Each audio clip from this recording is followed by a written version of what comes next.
Hey, what is up, fellow raiders? This is Vulcan Dan, and in today's Raid Shadow Legends video, we are going to talk about three big events that will begin tomorrow. We have a double legendary event from Sacred Shard. This is a similar to a ×2 Sacred Shard event, except that you still have the same 6% chance to get a legendary, but if you do pull a legendary from a Sacred Shard, you will automatically get a second one. Right, so they've already done this event in the past, and I have participated in that event. I think I might have pulled around 8 sacreds until I got my legendary, and then immediately after getting that legendary, the screen will immediately shift to the second legendary that you will get.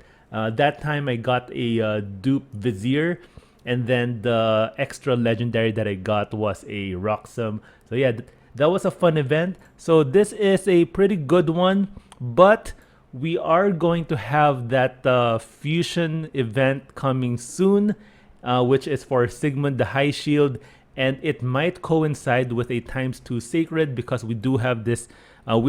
We are expecting a ×2 Ancient pretty soon this weekend, and after that we will go back to ×2 Sacred, so it might coincide with this Sigmund the High Shield fusion event. So I would still suggest that you wait and do not pull shards for tomorrow's event.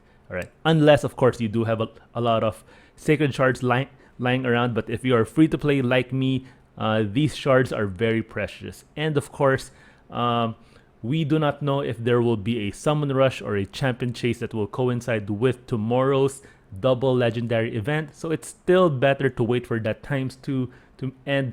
That usually has that summon rush or champion chase. All right, so that's the first event. Next one, we will have Super Raid. Super Raids are back, and this time it will be for Dragon. So yeah, so Super Raid for Dragon. I do love Super Raid. The last time that they did that for Fire Knight and Ice Golem, I went hard at it. It did save me a lot of time. So it's a very good feature for free-to-play players. So that we don't spend the entire game just grinding out dungeons.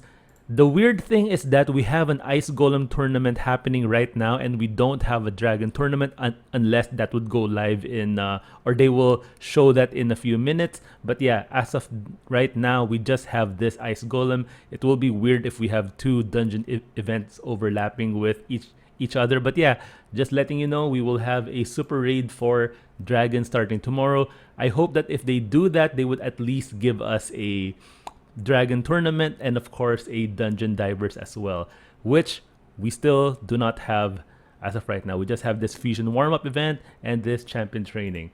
All right, so that's event number 2. The third one is Void Shards. If you pull 7 Void Shards starting tomorrow, you will see a bar here, right under this Void Shard. You will get a guaranteed Coldheart. Now, of course, Coldheart is a rare, which if you've been playing for a few months now, you probably have one or two. Coldheart is probably the best rare in the entire game because Coldheart is still viable even in endgame, especially for the Fire Knight. So yeah, so if you're a new player, if you're just beginning and you don't have a lot of champions, and you're probably struggling with the Fire Knight, because a lot of players do struggle with the Fire Knight early on because you need very specific champions with multi-hit A1s, turn meter reduction, and Coldheart has both of those skills. So yeah, so if you don't have a Coldheart and you're struggling with Fire Knight, I do suggest that this is the event that you go for if you're an early game player. This A1 is especially useful for the Fire Knight, the 4-hitter and the heal reduction. You do need heal reduction for the Fire Knight, and of course this massive hit right here with the Heart Seeker. And if you're not familiar with how to build the Coldheart, you don't need to build her with high attack. This is her primary skill here, and it does scale on attack, but most of this is on enemy max HP. The attack helps a little, but it's not that much. So you might as well build her up with a lot of HP instead. Give her an HP chest, and most of her damage would come from your crit damage, and of course the enemy max HP. So yeah, so build her with high HP, high speed. You only need to build her with 70% crit rate because of this skill right here. Heartseeker has an extra 30% chance of inflicting a critical hit, so you can actually put her in crit damage gloves, and you can get crit rate from all of your other gear.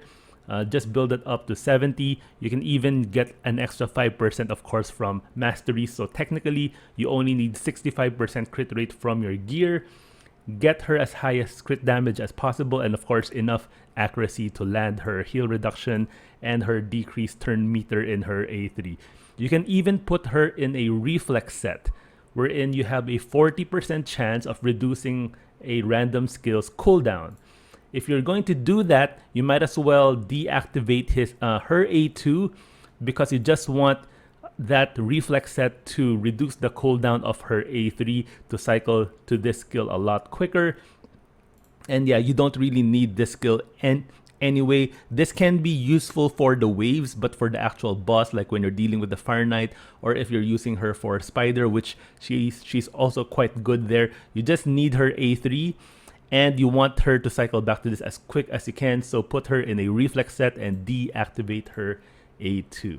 Alright, so I hope you found this useful. We have 3 big events tomorrow, but if you're a free-to-play player, you might just want to participate in the Coldheart one. For the Sacred Shards, I suggest you just wait. We will have one in around 3 weeks for that times 2 Sacred. That would be a better time to pull your shards in my opinion. And of course, for that Super Raid Dragon, I hope we do get a Dragon Tournament and Dungeon Divers to go with that. So we'll know more about those tomorrow. Alright, thank you guys for watching, and I'll see you guys in my next video.